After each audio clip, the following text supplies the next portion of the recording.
Welcome back to another movie review. Today we are talking about Doctor Sleep.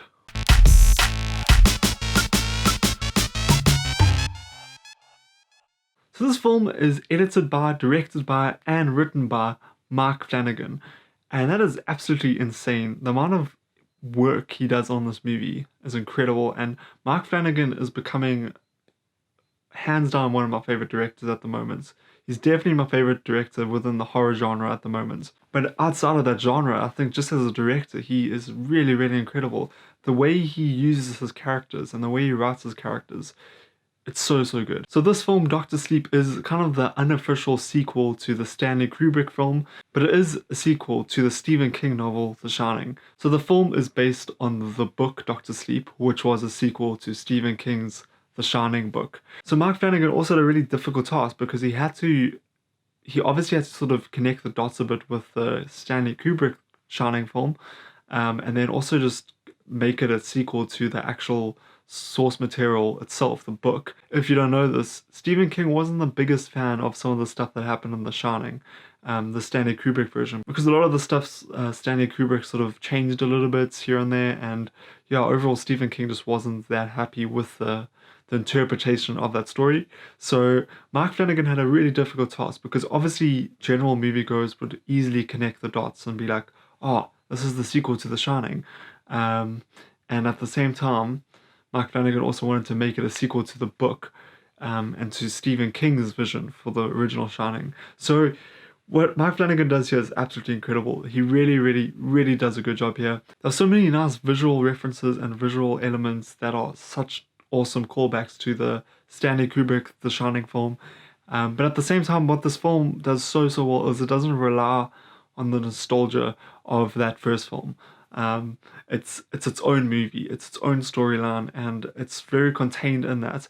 One of the things I'm really just not enjoying about Hollywood right now is that they are trying to just connect everything and they're trying to like bring out sequels for everything and prequels and spin-offs, and of course that works for some movie franchises, but for some other ones it doesn't work all the time. And I was really worried going into this film that this film was going to rely heavily on the nostalgia of the first The Shining film, the Stanley Kubrick one, and I'm glad to say that this movie doesn't rely on that. This movie is its own contained story, and there are obviously things that connected to the Stanley Kubrick The Shining film and the Stephen King The Shining book. That's going to happen. It's a sequel to that story, but it doesn't rely on that to drive the movie. This movie is its own story as well, with callbacks here and there and with references here and there, but it doesn't shove it in your face the whole movie, and it definitely made my overall experience of this movie better. I'm halfway through watching the Stanley Kubrick Shining movie now. I sadly couldn't finish it in time for Doctor Sleep. I thought Doctor Sleep was starting a bit later than I had thought, so I had to rush off to the cinema before I could finish The Shining, so I'm probably going to finish it after I've filmed this review. But it is a great sequel to that movie. Ewan McGregor as well is just so good in this movie. Such a standout performance from him. Rachel Ferguson as well, who plays a bit of an antagonist in the movie, she was also fantastic. Really interesting role for her. I thought she did a really great job though. And then also just such a great performance by, I think her name is Kylie Curran. She plays a character called Abra Stone, who was just such a standout character in this movie. I absolutely loved that performance. One of the highlights of the movie, hands down. And overall, this movie was just fantastic. It really, really was good. I loved every second of it. I think it's a worthy sequel to the Stanley Kubrick The Shining movie. So many characters in this movie are given a backstory, and the backstories feel worth it, and they feel like they are actually developing the characters. It doesn't feel like it's pointless at any point in the movie. Really interesting learning about all these characters. I think Mike Flanagan, as I said at the beginning of this review, he cares for his characters and he lets them develop. He gives them that room to develop. This movie is 2.5 hours long, and it did not feel that long at all. And I think it is because of how well edited this film is. This movie just seamlessly worked. One of the highlights as well for me, and I know it's going to sound so random, but cross dissolves. Mark Flanagan's cross dissolve and his use of cross dissolve, this transition, is incredible. It's really, really cool.